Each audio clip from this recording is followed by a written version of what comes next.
Welcome everyone to the last in this current series of little talks on the Welsh in Patagonia.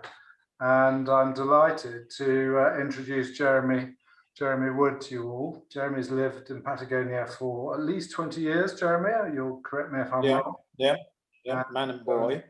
We go back quite a long way too. I have cousins in Esquel, so we've bumped into each other over the years, either here in the office or indeed in Patagonia. And well, what Jeremy doesn't know about Patagonia probably isn't worth knowing. So without further ado, Jeremy, I think I'll hand over to you. I'm operating the slides, so whenever you want me to change to a new one, just tell me, and let's hope Esquel's internet connection holds up. Over to you, Jeremy. Indeed. Well, thanks very much, diolch yn fawr iawn, Ed, for the invitation. I've got a bit of a cold, so I may stop for a cough or a sip of orange juice during the talk. Oh, sorry, I didn't mean to do that. There you are, back again. Right, thanks, Ed. Yeah. If you can put it on the first one. There you are. Right. So I've lived in Patagonia for getting on for more than 20 years now, and I've explored most of it.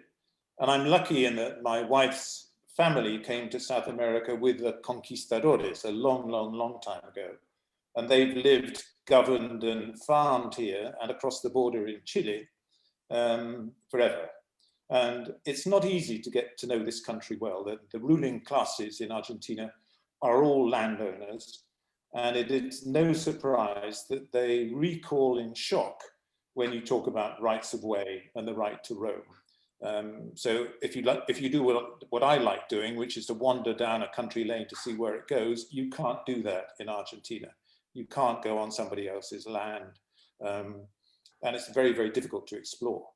But I've been very lucky in knowing plenty of farmers, and through my work as a writer, plenty of historians, and because I live here, plenty of Patagonians. And I've been able to get to know places very well, and many places which are off limits to even some of the locals.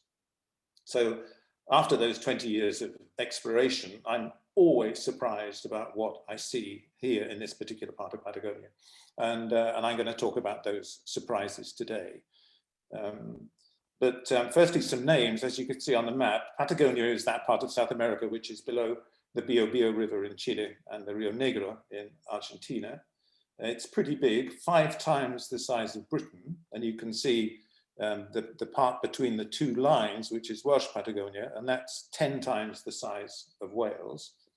But the interesting thing about here is that there aren't many people here. If Manhattan had the same population density as we have, fewer than 50 people would live there. The real part of Patagonia, the areas pretty much unexplored until the 19th century, lie below the 42nd parallel. So the next slide.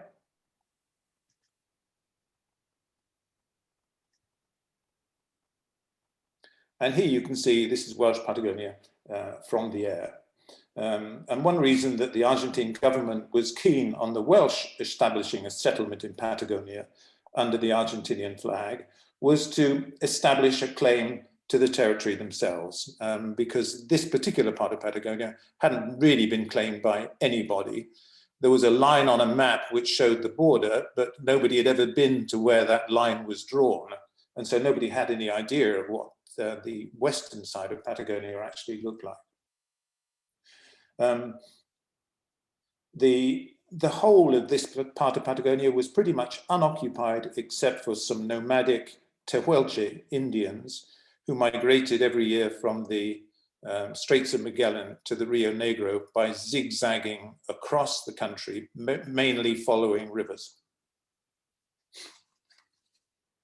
Oh, sorry. So Welsh Patagonia lies between the 42nd and the 46th parallels. And as you can see from this satellite image, there's not much here. Prior to the rise of the Andes, the place was a giant forest, and 40 million years or so prior to that, the home of many exotic species of dinosaur.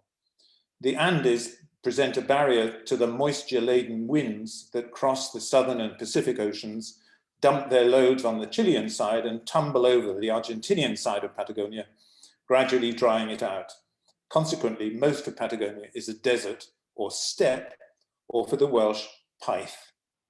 And this is all the more reason that the Welsh chose to come here. It had never been explored. There existed no written account of anything other than stretches of the Atlantic coast, and it was occupied by a relatively small number of Indians. So this is my first surprise. Why did the Welsh come to Patagonia? This is where I'll delve a little bit into Welsh history, and then I'm not going to cover Welsh history at all after that. So if you've got any questions about the Welsh history, I'd be more than happy to answer questions on it later. But Ed and I assume that the majority of people listening to this talk wouldn't be Welsh. So next slide. On the left here, we have Edwin Conrad Roberts, who was born in Wales, and he grew up near Oshkosh in Wisconsin and became passionate about finding a new Wales when he realized that so many of his Welsh and Native American friends were losing their mother tongues because of the ever-present influence of the English language.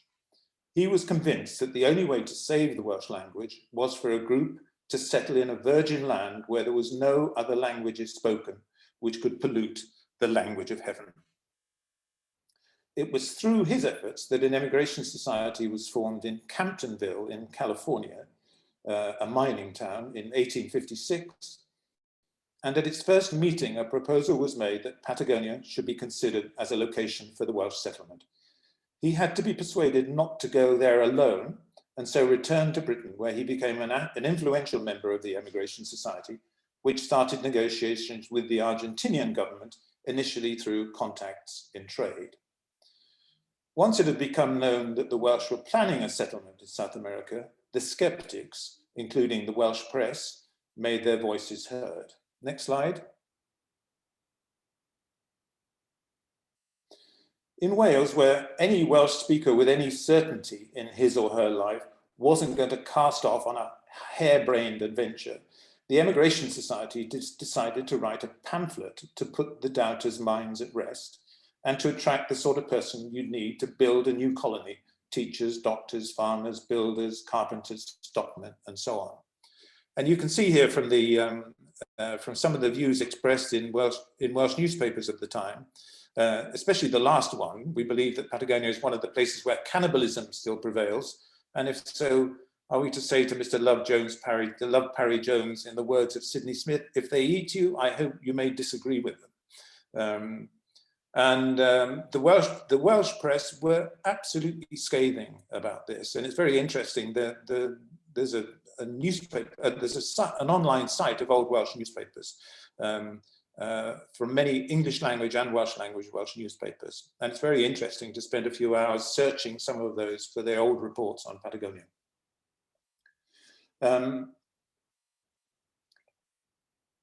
So this brochure, if we go to the next slide.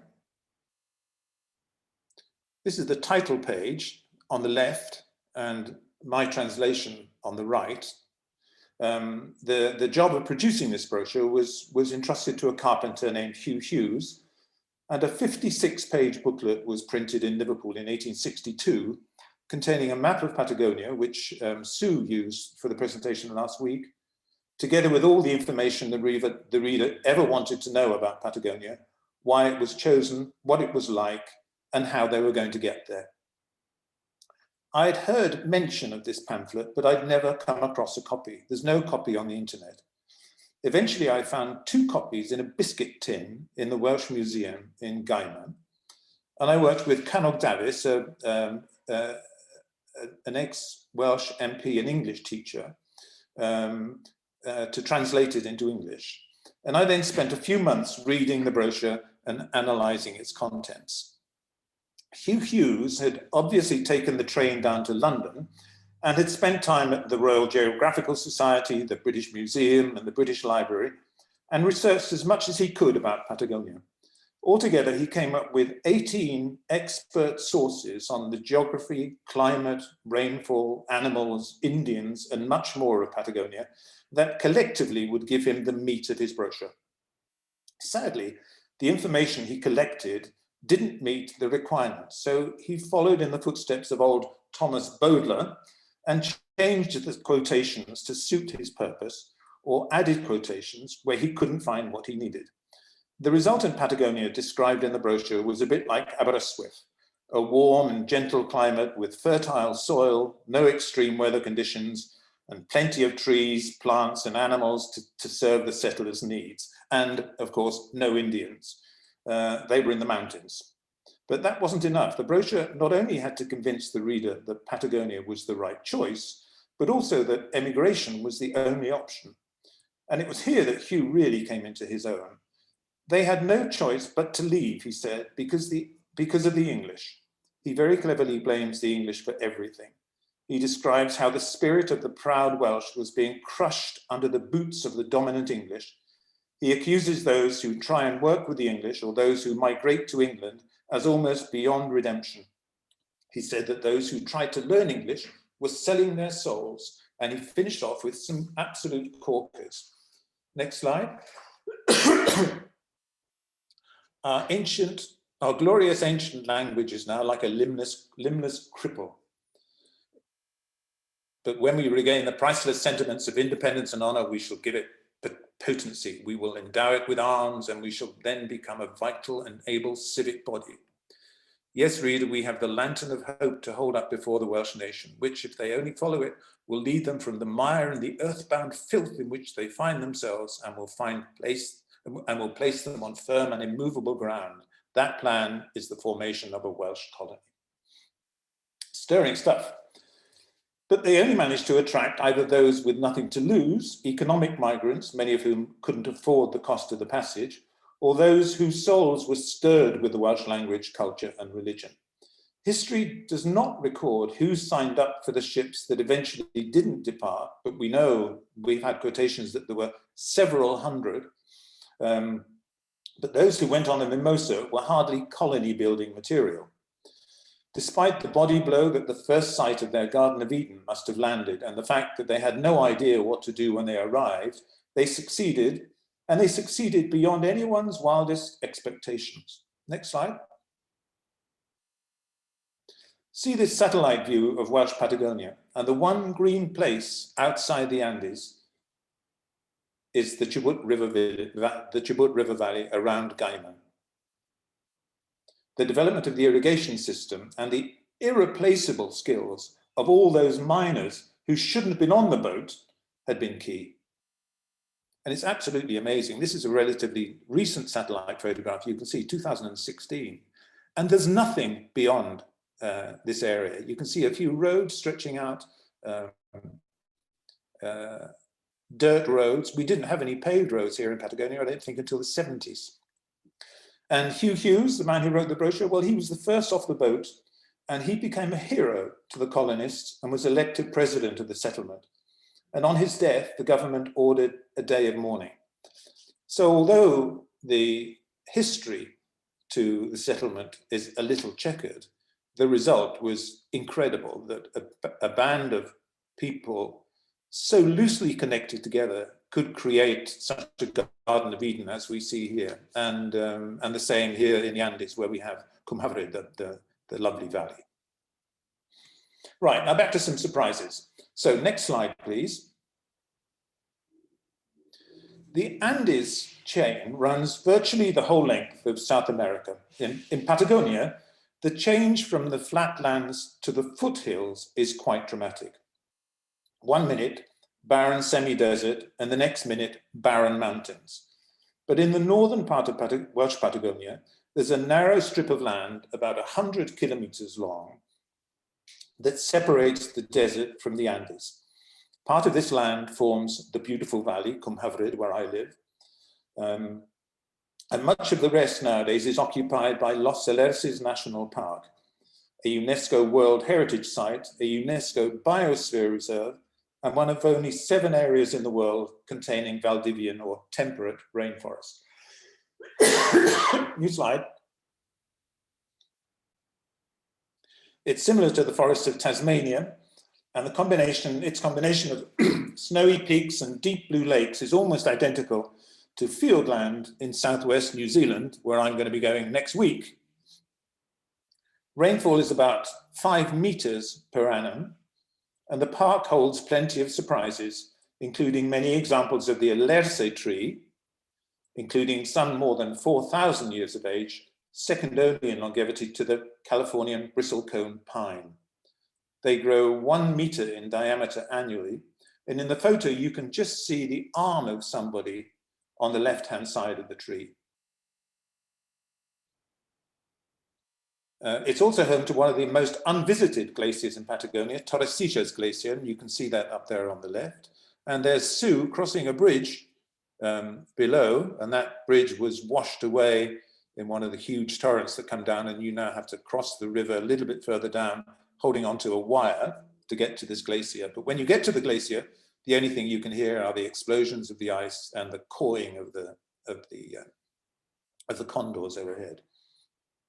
And the maximum size of a trip to that glacier is 12 people. So any of you who've been to the glaciers in El Calafate with the rubbing shoulders with the thousands of people that go there every day will know just how much that loneliness is worth.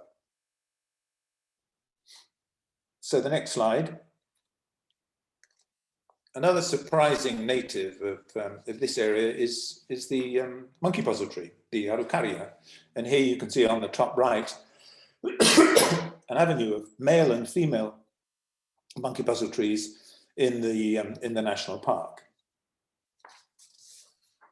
It's also the home to the world's smallest deer, the pudu, and here you can see in the center at the bottom a pudu, and compared to an elk or a moose, I can never remember the difference between an elk and a moose, but that you can see that that it's quite a small beast.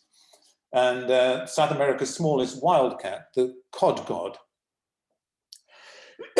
And on the top left is the view from one of the boats that travels on the park. The vast majority of the park is unexplored and unexplorable. You need a license to go, a special scientific license to go to most parts of it. Next slide. Talking of wildcats, we have plenty of pumas feeding on these delicacies, and the history of these large carnivores in South America is interesting. Prior to the emergence of the Isthmus of Panama, about 3 million years ago, according to Jay Gould, all the large mammalian carnivores in South America were marsupials, including one magnificent saber-toothed critter, Thylacolosmilus, there on the left. But the marsupials haven't all disappeared. The park, the Las Alosas National Park, is host to 5 different native species of Monito del Monte, the monkey of the mountain, a type of opossum. So Australia doesn't have a stranglehold on the world's population of marsupials, and we still have these native marsupials here. There are also some here in Esquel at Nahuelpan, the Mapuche village just outside Esquel. Next slide. Apart from close to the Andes, we get very little rain in Welsh Patagonia, which means that the steppe, the pith, is bone hard. When the rain does fall, it can't sink in, and so it stays on the surface, disappearing eventually by the action of the sun. If you repeat this process a few million times, salt lakes are formed. Just a few kilometers from here, from Esquel, where I'm sitting now, we have quite a few examples, including Laguna Alusco, where one of the largest flamingo colonies in the Americas gathers every December and January to lay, hatch, and rear.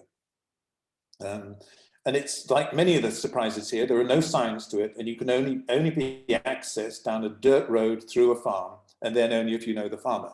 But the site is absolutely incredible. Thousands upon thousands upon thousands of Chilean flamencos, which have the brightest scarlet underwings. The picture on the top left is on the road, the original road the original track that the Welsh took when they discovered Cwm Hyfryd. And these are incredibly magnificent cliffs. And that road goes for about 200 kilometers with scenery like that the whole way. And on the top right, you can see what the scenery is like on the Atlantic side, basically very flat, no trees, no nothing. Next slide.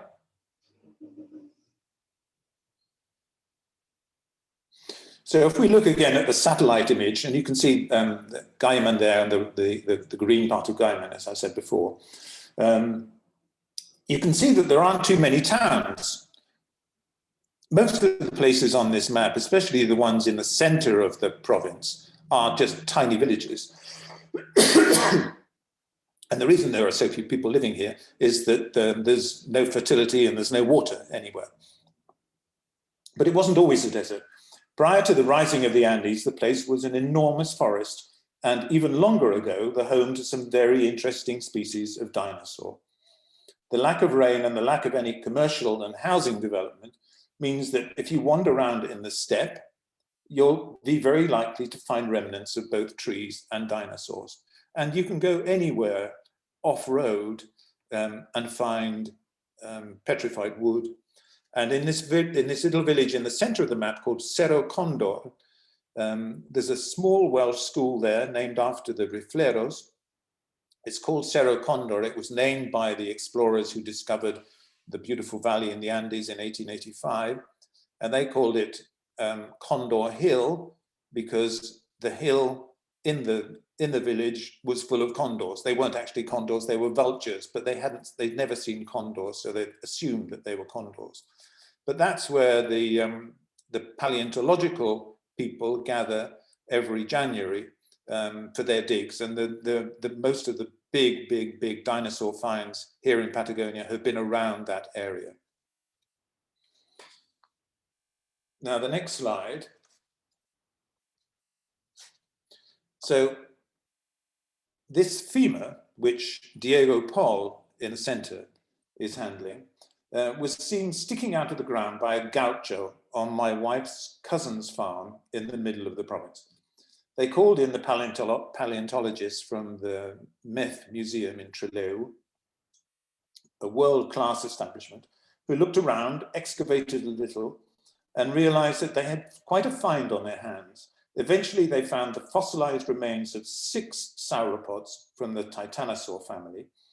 The reassembled beast, as you can see on top left, measured almost 40 meters long and 6 meters high at the shoulder. The remains were in such startlingly good condition that the scientists could see the locations of ligaments and tendons, and they even saw teeth marks on some of the bones. The actual femur is in the picture on the bottom right, and its copy, which was the one that was used in rebuilding the animal, is on the left. They believe that these examples weren't even fully grown.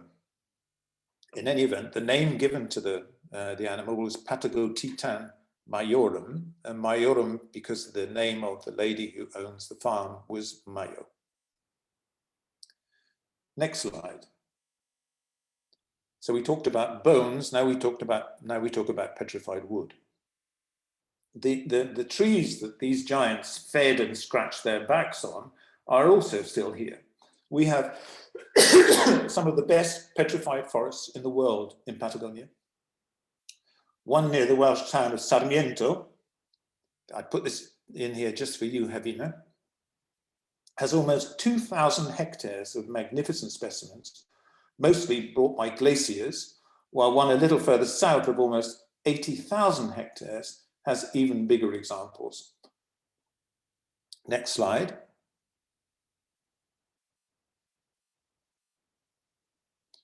Another view of the park in Sarmiento. And then the next slide. The trees in this area, this is 80,000 hectares, and they're all facing in the same direction. having been flattened by an event of unparalleled violence. Some of the trunks measure more than 100 meters long and 3.5 meters in diameter, and are the biggest to be found anywhere in the world. Next slide.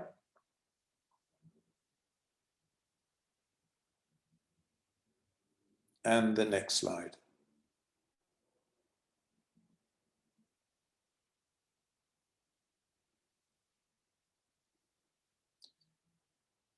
That's one of the 3.5 meter trunks. They're absolutely vast.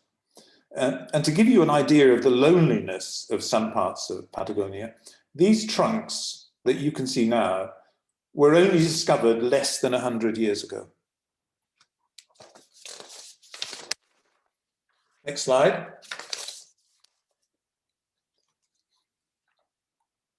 So you can see we do things on a pretty big scale here in Patagonia. We do the same with our volcanoes. We have one example about 100 kilometers away from here called Volcan Piedra Parada, which means standing stone. If you look at the bottom left picture, in the center of the picture, you'll see a giant stone with 2 little trees in front of it. And that's a volcanic plug. And the volcano is named after that stone, which is about 200 and something meters high. When this volcano erupted, it has a caldera of about 25 kilometers in diameter. And when it erupted, it ejected 100 cubic kilometers of igneous material, an unimaginable amount of material that must have gone into the skies and played havoc with weather for decades. And that gives you another 1/10, that's 1/10 of the amount ejected in the last eruption of Yellowstone. And the scenery inside is unique. There's a track that you can see here that runs through the caldera of the volcano and it winds for about 76 kilometers. And it has scenery like that the whole way. And photographs just can't do justice to it. Very few people ever visit it, and some of the canyons there are very well known for climbing, and another one is very well known because it's the habitat, the only place I know where you can regularly find the chinchillon, otherwise known as the Patagonian killer bunny. Another slide. Now this is a closer view of Piedra Parada, and if you look at the bottom of the slide, you can see a little white dot, and that's my car. So that gives you an idea of the huge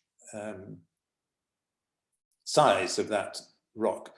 And we had a Welsh climber who, in his 70s, who came 3 or 4 years ago to climb it with another young climber from Bethesda. And they went up and down in just a few hours. Now we're still, another slide, sorry. We're still not very far from Esquel, the terminus of the longest narrow gauge railway line, steam railway line in the world, the old Patagonian Express, which is 402 kilometers long. If you try hard enough, you can ski in the morning, and Esquel is the southernmost serious ski resort in South America. You can have lunch in the rainforest and tea in Piedra Parada with views that would almost put the Grand Canyon and Monument Valley to shame. And since it's winter, if you're skiing, you'll often see in the sky hummingbirds. We have a pair nesting in our garden in the winter, green parrots who come to take all the cones from the araucaria trees, and the biggest flyer of all, the Andean condor. We're always very pleased when we have American visitors here because this is the only thing here that's bigger than anything in America. So our Andean condor is bigger than the Californian condor. Next slide. And if you're looking up in the air, this is an interesting slide for the astronomers amongst you. First of all, if you're looking up in the air, you'll often see these lenticular clouds, which are a pilot's nightmare, and you only find them in the mountainous areas. And they're continuously reformed by the circular winds that create them. And above you can see a map of light pollution in Welsh Patagonia. And you can see that apart from Commodore Rivadavia on the bottom right, Trelew and Madryn on the right-hand side, and Esquel on the left-hand side, there's virtually no areas of any light pollution at all. You'll have one of the best views of the night sky anywhere in the world here.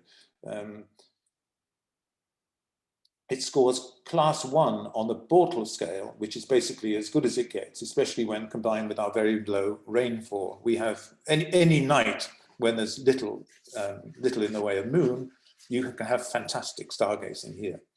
And the last point that it makes here on the slide is that viewing Jupiter or Venus degrades dark adaptation of your eyes. And I can see that. But if you go out on a very dark night with very bright skies, the sight of Venus ruins your night vision. It's so bright here. The next slide. And that, by the way, was, of course, those were written before Elon Musk's satellites started barreling around the skies, which we can see very, very clearly here. Now, the next interesting and surprising thing is the wine that we have in Welsh Patagonia. There is a famous Patagonian vineyard called, in Spanish, Bodega del Fin del Mundo, the vineyard at the bottom of the world. And our vineyards here are almost 1,000 kilometers south of this vineyard at the bottom of the world. And it was only by accident over the last few years that we found out just how perfect the environment is here for growing. Very low rainfall away from the Andes, coupled with our long sunny days, give those areas near to our rivers, lakes, and underground springs, which we have plenty of, the perfect growing conditions for a number of grape varieties, particularly Pinot Noir and Chardonnay. And over the last 7 years, more than 20 new vineyards have sprung up, producing wines of excellent quality that are already reaching the cellars of the top restaurants in Buenos Aires. This vineyard on the left is in Trevelyan, just outside the town centre, and they sell their Pinot Noir for $60 a bottle, which is incredible when you think that for $100 you can buy 4 cases of very, very, very good Argentinian wine from the Mendoza area. So there are quite a number of vineyards around Trevelyan, and then quite a number following the Chubut River, especially in the area where I just showed you those giant cliffs. There are some very good vineyards there. And in a very small Indian settlement called Hualjaina, they've just finished planting and had their first excellent season. And on the bottom right here, you can see the tulips, and that's part of another vineyard near Trevelyan. And the mountain there behind is Gorsa de Cwmwl, the throne of the clouds. New slide.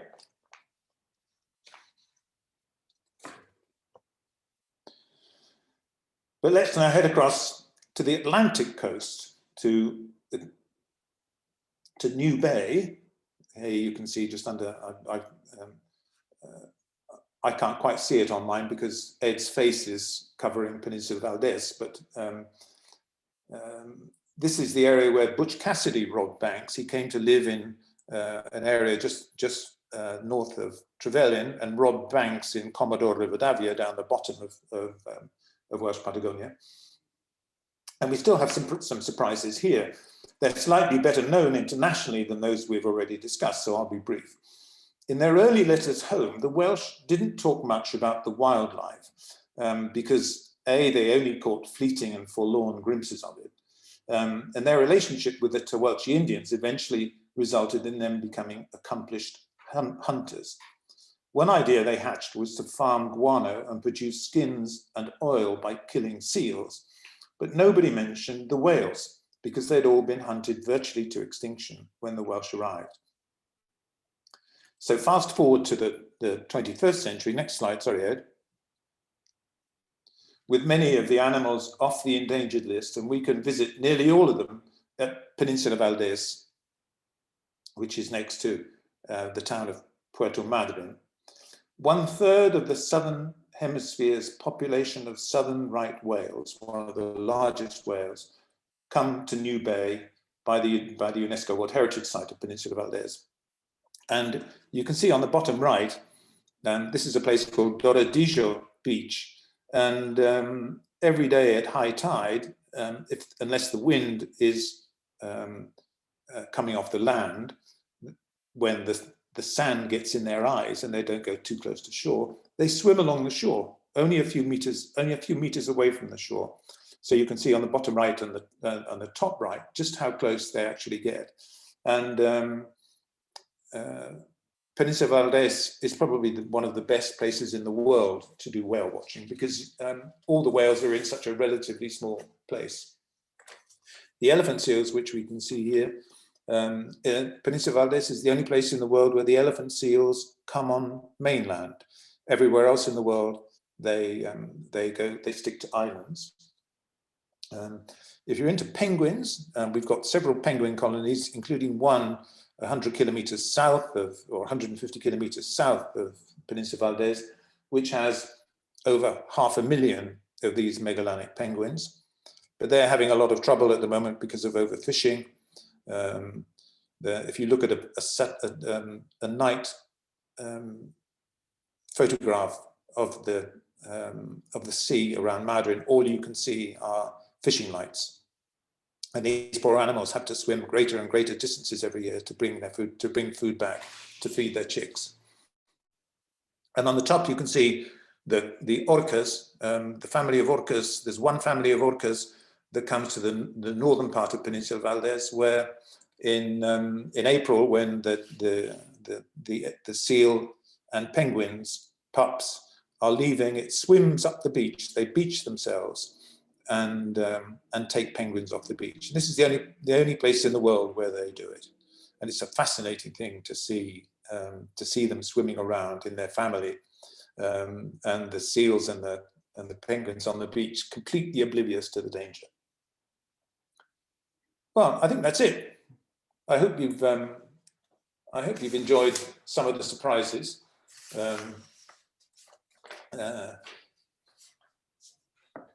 It certainly was a lot of fun putting this presentation together, and I think many people, when they come here, don't expect to see anything like some of the things that we've seen in the presentation today.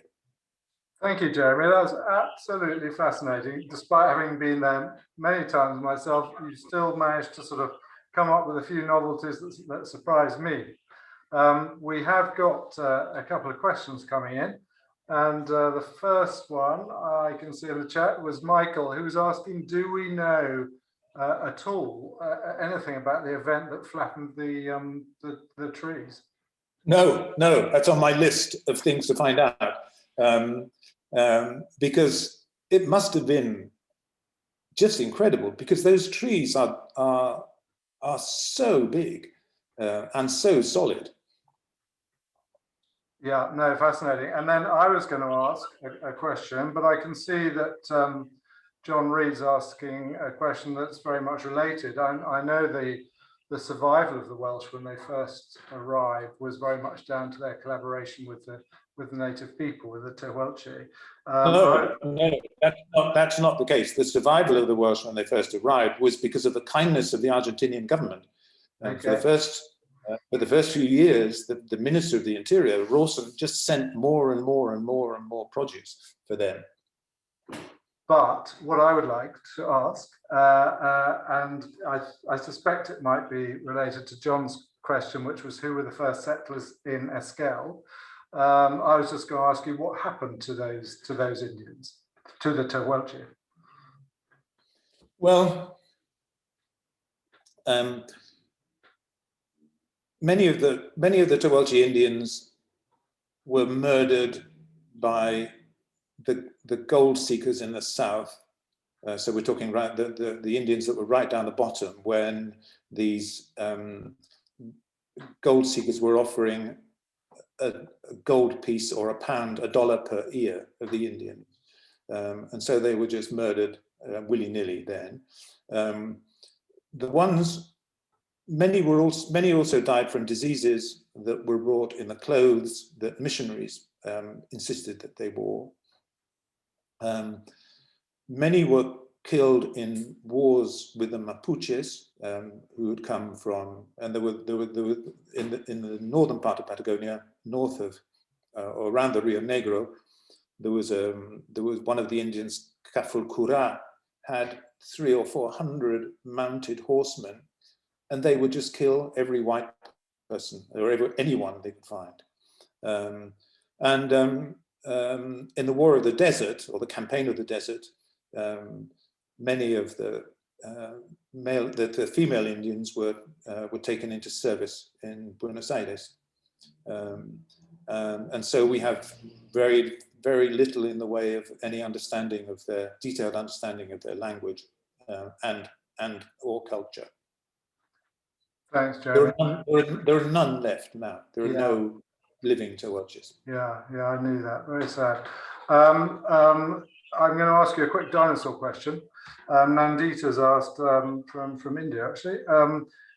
She would like to know, she's heard there was an area where large dinosaur eggs were found, and she wondered where that was. That's a place called Auca Mahueva in Neuquén, and it was featured on in the film that was made about Patagonia when they made the BBC made the film about Patagonian, our dinosaur. They then went up to Neuquén to do something with these eggs, and it's an area of about 1 square mile, but where there were tens of thousands of these eggs found.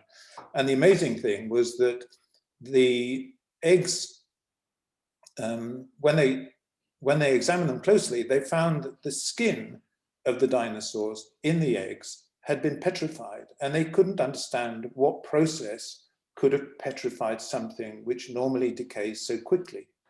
And as far as I know, they still don't know. And that's the only way that they've been able to figure out what the patterns and colors of dinosaur skins are, because they were there in their eggs. So that's about 700 kilometers north of here. But we do have, next to one of the wine growing areas, we do have an area here in Chubut where they found quite a few eggs, and including round ones, not flattened ones. The majority, I think, of the ones in Neuquén were flattened. Fascinating. And then just looking at the chat, obviously your Butch Cassidy story resonated with Tim and John, and I'm glad to see that the British presence in Patagonia still, and Argentina generally, continues. And Peter James is asking, does Trevelyan still produce lots of fruit? Yeah, and so do we. I mean, in my garden, I got a peach tree, a pear tree, a plum tree, a cherry tree, sour cherry trees. There's fruit everywhere here. Two questions we've got on tourism. Is it open, and what's happening? I know you were moaning to me the other day about lack of social distancing, but well, it's open to tourism because we have all the tourists coming. Anyone from any large city in Argentina, it's their dream to come to Patagonia, and especially to this part of Patagonia where we have such beautiful scenery. And so we've been inundated with tourists. Here in Esquel, all the pavement cafes are full. All the shops are open. Many people are taking precautions. I didn't feel very well this morning, so I went and had a COVID test, which I didn't have to queue up for. I had my COVID jab last week. I'm a proud owner of the Indian AstraZeneca Oxford chemical. So it's business as usual for Argentinian tourists. But there are no others being allowed in at the moment, as far as I know. And we've had two questions, Jeremy, about your killer bunnies. So I'm afraid you're going to have to go into a little more detail about what they are. Well, the Patagonian killer bunny is an amazing, amazing animal. The Tehuelche Indians used to drink its blood to try and acquire the climbing skills that this animal has. And it has hooks on its front and back legs. And it lives in very rocky areas, in canyons typically, and can scarper at the most incredible speed. And about 20 years ago, we had a journalist from one of the big free newspapers in Britain had come over to try and find and take a photograph of the Patagonian killer bunny. And it's from the chinchilla family. It's very big. It's got very long tail, very long ears. It's about 1.5 meters long, sometimes longer. And its name comes from Mapuche words, meaning something like Kilabune, which sounds a bit like killer bunny. And eventually we sailed down the River Chubut for about 3 days, and eventually in 35-degree heat, so there were no animals anywhere. And eventually he saw one, took a photograph of it, sent it back to the editor of the newspaper, who then wrote to me and asked for a better photograph. So I sent a better photograph, and eventually they produced his article with a photograph of a completely different animal, a mara instead of a killer bunny. Ah, the Patagonian hare, yes. Yeah. Yeah, thank you. That fills in a few gaps. I'm going to save your voice, Jeremy. I'm going to ask you one more question, which Susan asked, actually. If you can enlighten us on why Bruce Chatwin is not universally admired by the Welsh, and actually I'm not sure it's just limited to the Welsh in Patagonia. Well, I read his book before I came here and after I'd been here a while, and there's a big difference in the two readings. I've discussed this with people here, and particularly with Linet, for example, because he spent more time on the eastern side than here on the western side, and it was because people showed him so much hospitality while he was here, and cooked meals for him, and made asados, and had them in their homes, and so on. And that when he wrote the book, he made them into caricatures. He sort of took the mickey a bit, and extracted from each of the characters the most noticeable thing about the character, perhaps, forgetting all the kindness, forgetting all the other things. And so for the local people who read it, it was not a very nice description of them. And the same was true with the film Patagonia with Matthew Rhys. When that film was shown here, which everyone enjoyed in Wales, many of the Argentinians who'd seen it didn't like it, because all the Argentinians were portrayed to be either stupid or thieves. And of course, wearing a non-Argentinian hat, you wouldn't see that at all. And if you've read that book and not been here and talked to the people whose homes he visited, you wouldn't see anything wrong with it at all. Yeah, thanks. And I'm going to ask you one more, because two people have asked about how much Welsh is still spoken today.